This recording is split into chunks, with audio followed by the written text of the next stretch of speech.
Selamat pagi pemirsa, apa kabar Anda di pagi hari ini? Senang sekali saya Heri Ordon kembali menjumpai Anda dalam Berita Papua. Sejumlah informasi pilihan dan teraktual disiapkan tim redaksi kami. Berikut 3 berita utama kami sajikan untuk Anda.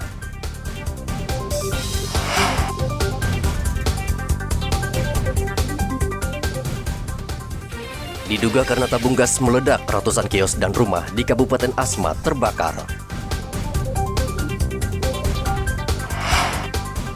2 pemuda ditangkap polisi karena menganiaya pemilik kios hingga tewas.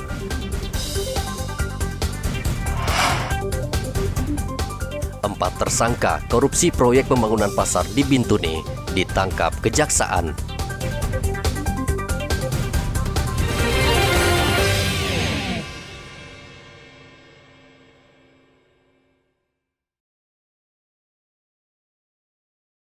Ratusan kios dan rumah di Kabupaten Asmat terbakar Ahad kemarin. Kebakaran terjadi pukul 5 dini hari ketika sebagian besar warga masih terlelap tidur. 121 kios dan 4 rumah warga ludes dilalap si jago merah. Upaya pemadaman api mengalami kesulitan.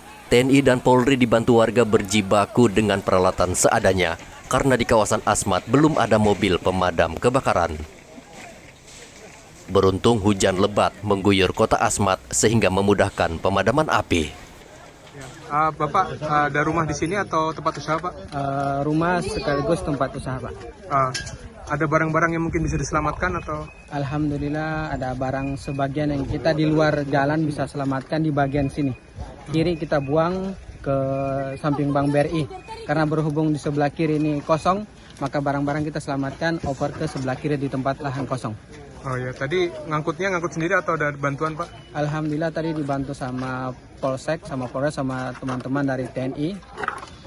Saling gotong royong untuk membantu daripada masyarakat di sini. Kami mendapat informasi dari anggota kami Serda Anggara yang dihubungi oleh Bu Ana dari PAUD yang di Pasar Dolok ini. Kita ada binaan untuk membina masyarakat di sini, anak-anak usia dini untuk belajar dari usia dini. Dari situ dihubungi jam 5:05 untuk anggota kami, kemudian dibangunkan kami. Setelah itu kami mengumpulkan anggota, jam 5:10 kami sudah tiba di sini. Dengan personil saya kerahkan 40 orang untuk membantu memadamkan api yang di Pasar Dolok. Apa kendala saat pemadaman, Pak? Kendalanya kita di sini kesusahan air. Untuk air di sini kita hidup dengan air hujan. Di situ kendalanya. Dengan jalan di sini juga sempit. Tidak ada mobil pemadam kebakaran. Menghadapi kendala tersebut bagaimana cara Bapak? Kita menggunakan alkon, kemudian ambil air, ember, pakai semua alat tradisional kita gunakan untuk memadamkan api. Untuk memutus jalur kebakaran bagaimana caranya, Pak? Kami bersama dengan warga di sini, kami putuskan dengan membongkar rumah untuk memutus penyebaran api. Apakah ada pemadam kebakaran di sini, Pak? Di sini belum ada. Kabupaten Asmat merupakan kota yang berjuluk kota rawa. Hampir sebagian besar sarana jalan dan rumah penduduk dan perkantoran di sini terbuat dari kayu yang dibangun di atas rawa. Kondisi ini tentu menyulitkan untuk mobilisasi alat atau mobil pemadam kebakaran. Muhammad Ridwan melaporkan dari Asmat, Papua.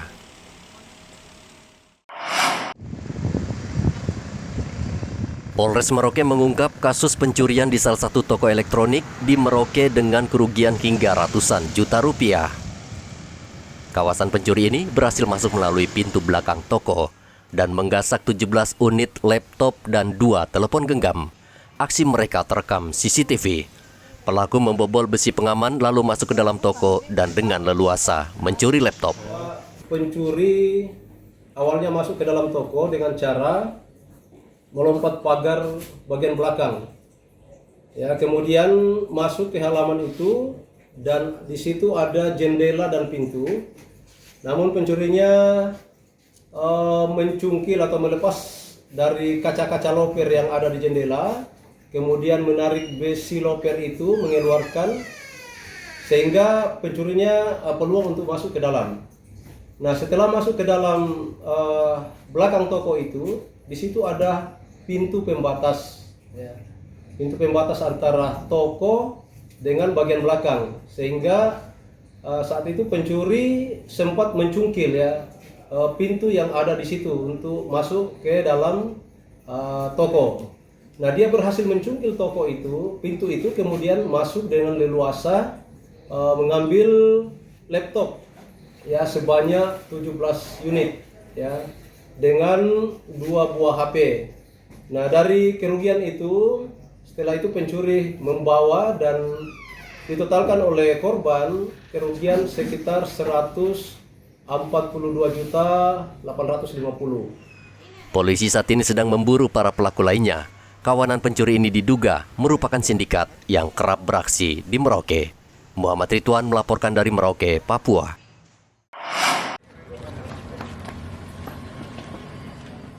Dua tersangka pelaku pembunuhan ini tidak berkutik saat ditangkap Satuan Reskrim Polres Jayapura di Kampung Harapan Jayapura pada Sabtu lalu. Mereka terlibat kasus pembunuhan di Jalan Yomake, Pasar Baru Sentani. Korban dibunuh gara-gara tidak memberikan rokok kepada kedua tersangka. Saksi mengatakan kedua pelaku mendatangi kios dan meminta rokok, namun korban tidak memberikannya. Kedua pelaku emosi lalu menganiaya korban hingga tewas. Sudah melakukan penangkapan terhadap tersangka yang diduga melakukan pembunuhan di kios 24 jam daerah Pasar Baru Sentani, Kabupaten Jayapura. Untuk waktu dan tempat kejadian tersebut berlangsung pada hari Kamis tanggal 13 Oktober 2022 sekitar jam 3:15 dini hari. Adapun inisial korban berinisial MY. Untuk saksi-saksi yang sudah kita ambil keterangan berjumlah 4 orang. Dari hasil penyelidikan kita naikkan ke sidik dan lalu kita tetapkan 2 orang sebagai tersangka, yakni inisial TH dan inisial YE. Keduanya kita kenakan pasal 338 subsidiar pasal 170, yang mana 338 itu ancamannya 15 tahun, sedangkan 170 ayat 2 ketiga ancamannya adalah 12 tahun. Kedua pemuda saat ini mendekam di sel tahanan Mapolres Jayapura untuk menjalani proses hukum. Mereka dijerat pidana pembunuhan dengan ancaman hukuman maksimal 15 tahun penjara. Audi Rampengan melaporkan dari Kabupaten Jayapura, Papua.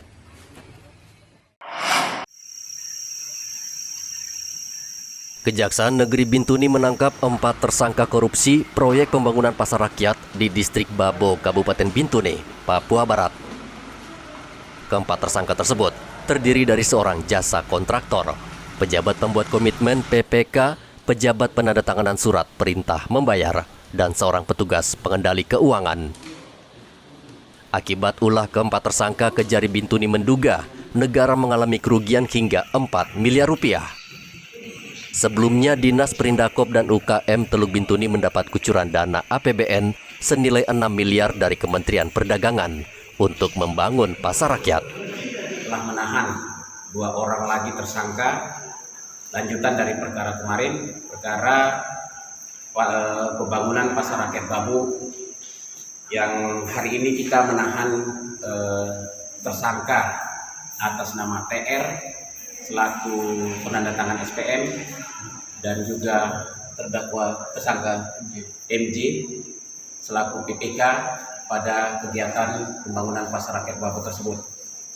Jadi untuk perkara ini sudah kita lakukan penahanan terhadap 3 tersangka yang sebelumnya kemarin kita melakukan penahanan terhadap MS selaku Direktur PT FBP. Dalam perkara ini kita masih menunggu kedatangan 1 lagi tersangka yang minggu depan sudah kita layankan surat panggilan, yakni terdakwa JS, tersangka JS. Jika panggilan kita tidak diindahkan, maka tidak tertutup kemungkinan kita akan melakukan upaya jemput paksa di tempat kediaman JS berada, yakni di Makassar.